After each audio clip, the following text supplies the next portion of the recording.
Hi, I'm Sayurita. Happy holidays and welcome to my channel.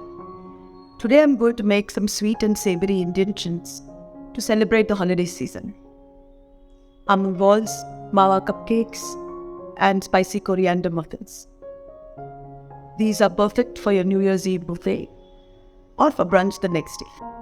In fact, they make wonderful snacks all year round for kids' lunchboxes and for after school. They will love it and so will you. Let's head to the kitchen.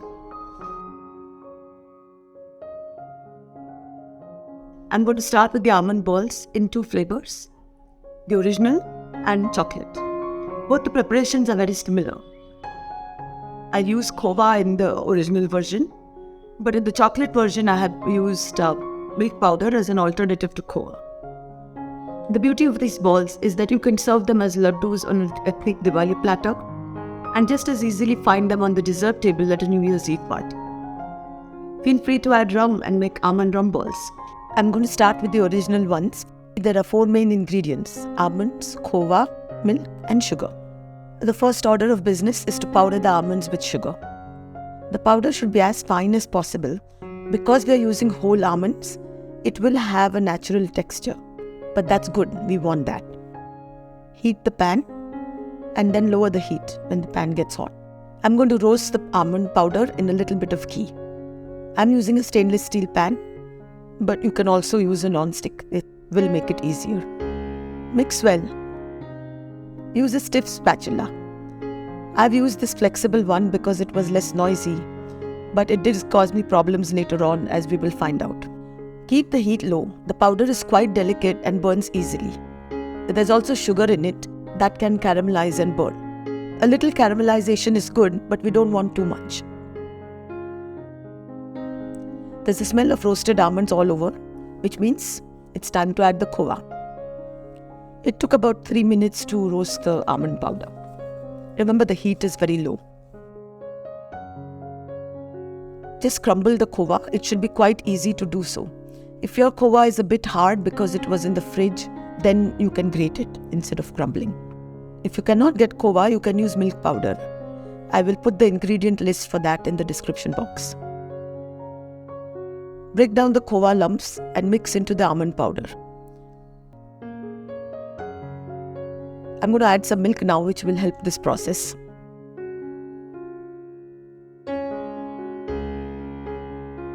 Keep stirring and breaking down the lumps.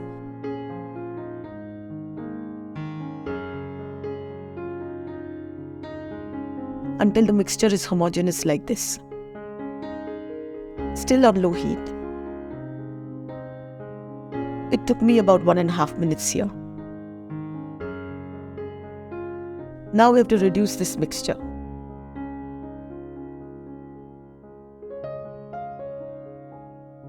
It's thickening nicely, but it's getting quite difficult to stir this thick mixture with the silicone spatula.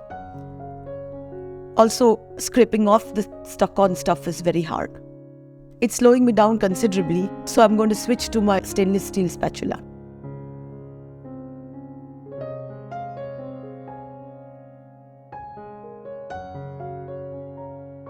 That's much better. I can scrape off the bottom easily. And you can see it was beginning to catch.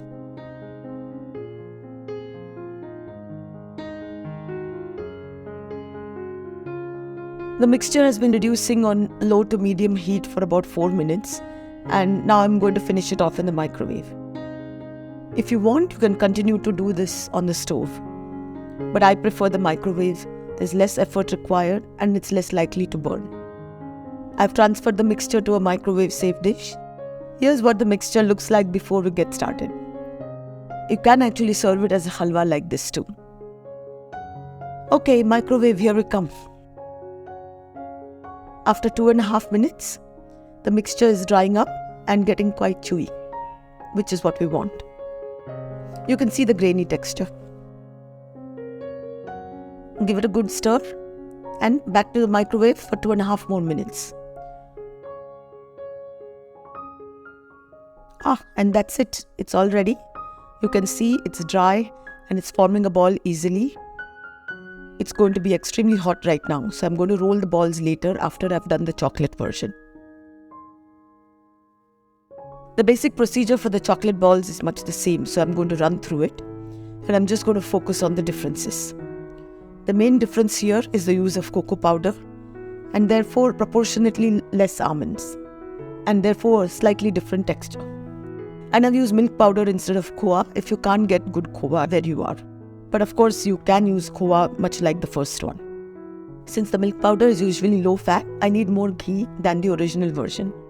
As before, the almonds have been ground with the sugar, a half cup of it, and roasted until we get that wonderful aroma. Now we can add the rest of the ingredients pretty much all at once. Sorry, the camera was off during this crucial phase. Milk and milk powder. The cocoa powder, I have ground it with 2 tablespoons of sugar. We need this extra sugar to compensate for the bitterness of the cocoa powder. If you do choose to sift the cocoa powder, add the 2 tablespoons of sugar separately. This mixture is a little looser than the original because I'm using less almonds. I can therefore increase the heat to reduce it. Not high, just up to medium. Same procedure as before, but it's going to take a little longer.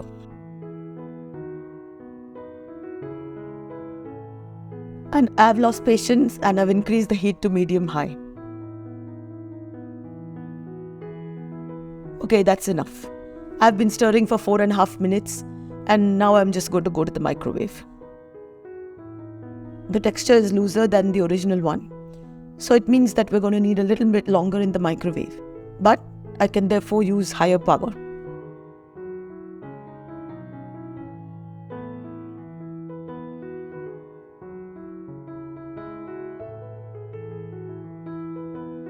Total 6 minutes of reduction. Not bad at all. If you want to make almond rum balls, now is the time to mix about a couple of tablespoons of rum into the mixture while it's still warm.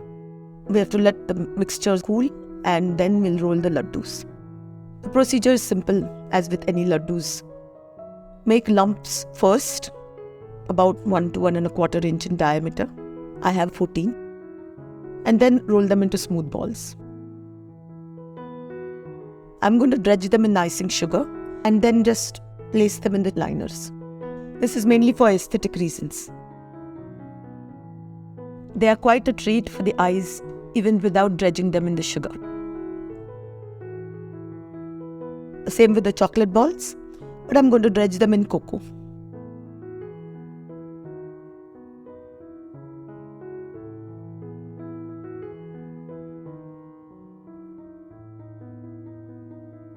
And here they are, almond balls, chocolate and plain.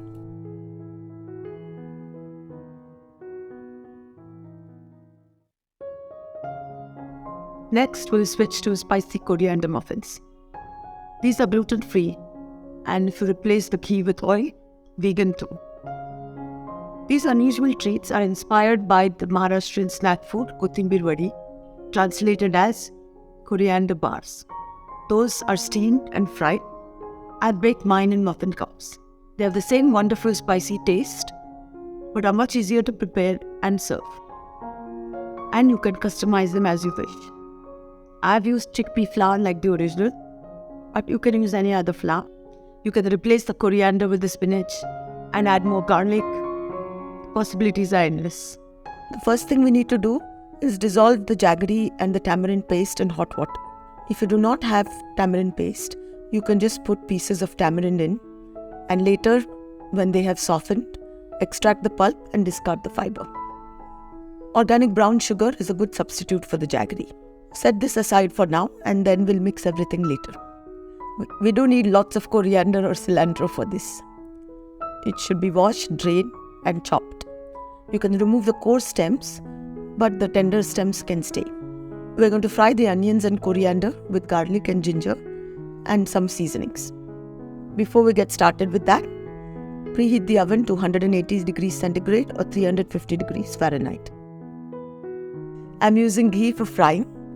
You can use oil for a vegan version. Add the onion and fry until it is golden. While the onions are frying, because this takes about 3 to 4 minutes, I'm going to mix the dry ingredients. Besan or chickpea flour, baking soda, turmeric, chili powder, salt, goda masala. Goda masala is a specialty spice powder from Maharashtra. If you do not have it, you can just use roasted coriander or cumin powders and some garam masala. Mix everything together and set it aside. And back to the onions. The onion is almost cooked. Add the garlic and ginger paste and fry them for about 30 to 60 seconds to remove the raw flavors. Now we can add the coriander leaves. Fry them for about a minute to wilt. Transfer the mixture to a bowl. Now we are ready to make the batter for the muffins. We start with the dry ingredients in the bowl. Add melted ghee or oil if you are using. The onion coriander mixture.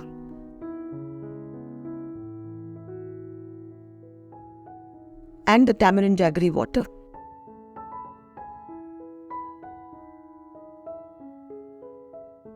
Mix to make a smooth batter.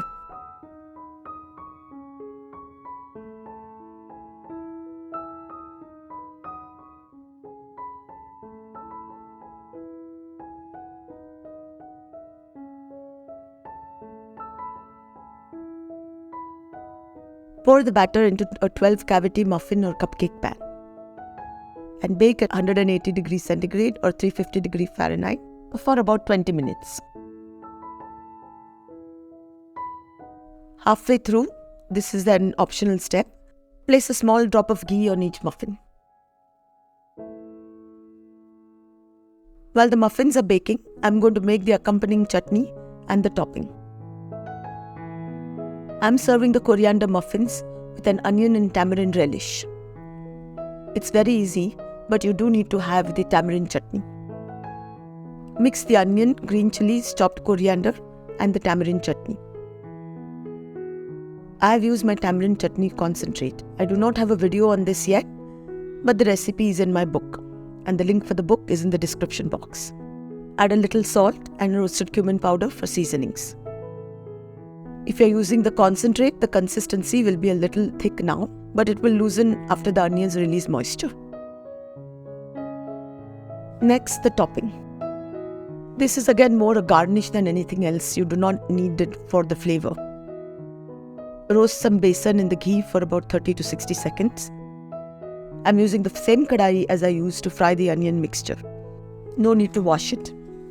And add the Kashmiri chili powder and roasted cumin powder and a little bit of salt as needed. Finally, a little water to make a paste. Set it aside until the muffins are baked and then we can proceed.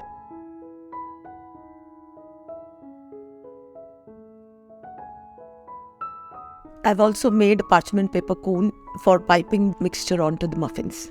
I don't want to have anything elaborate, just a small dot of the topping. The muffins are out of the oven. They look and smell delicious. Pipe the topping on and garnish with some wilted coriander.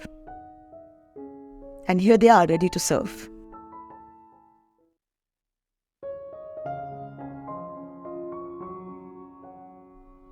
And last of all, we will make the Mawa Cupcakes. Before we do that, if you are enjoying this video and finding it useful, do hit the like button and share it with your friend. I would really appreciate it. Mawa cakes are the Indian counterpart of vanilla or gold cake. I think they originated many years ago in the Irani restaurants of Mumbai. They are usually available in loaf forms, but I have made them as cupcakes. Mawa cakes are made with Khova or Mawa, as it is also called, and flavored with cardamom. I have made an eggless version, however, the original is made with eggs. You can also use whole wheat flour or atta instead of maida or all-purpose flour to make a healthier snack or breakfast item. If you bake cakes regularly, this one is a piece of cake, no pun intended. The first step, as usual, is to preheat the oven to 180 degrees centigrade or 350 degrees Fahrenheit. Then mix the dry ingredients together. Add the maida, cardamom powder and baking powder. I'm not adding salt because I like to use salted butter. Next, we cream the butter and sugar together. Beat the butter and sugar until smooth. I'm using hand mixer today, but sometimes I just put everything in the food processor and whir it a few times and I have my batter ready. You can also do this manually with a little bit of elbow grease. Now I'm going to add the crumbled or grated khova or mawa. This is the main ingredient that differentiates this cake from other vanilla cakes or gold cakes. Beat until the mixture is smooth. Now we have to mix the dry ingredients and the wet ingredients to the butter and sugar mixture alternately, starting with the dry ingredients. We will start and end with the flour. Once you add the flour, you must not beat on very high speed because the cake will get a little hard. The wet ingredients are cream and milk. I use cream instead of eggs in this recipe. I'm going to mix in a little bit of flour, then the cream.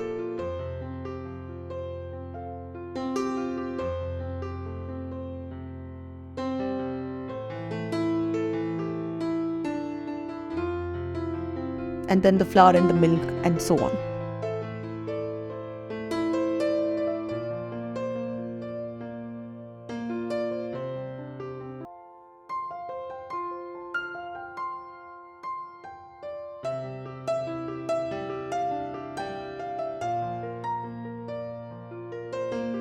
Okay, the batter is all ready.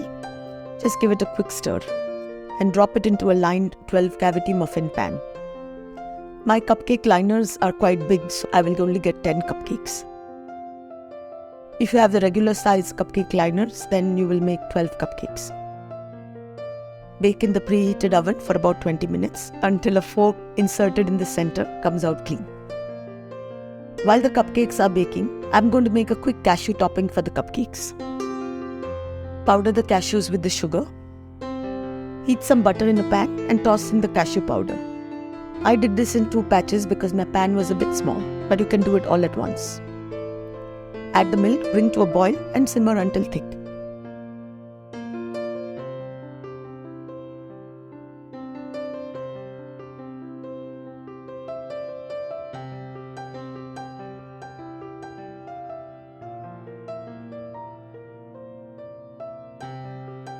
It has thickened nicely now and will thicken further on cooling. Taste and add more sugar if you need.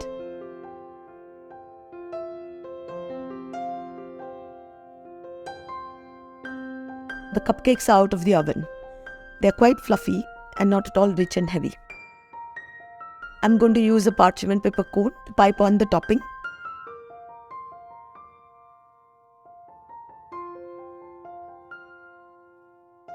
And we are ready to serve.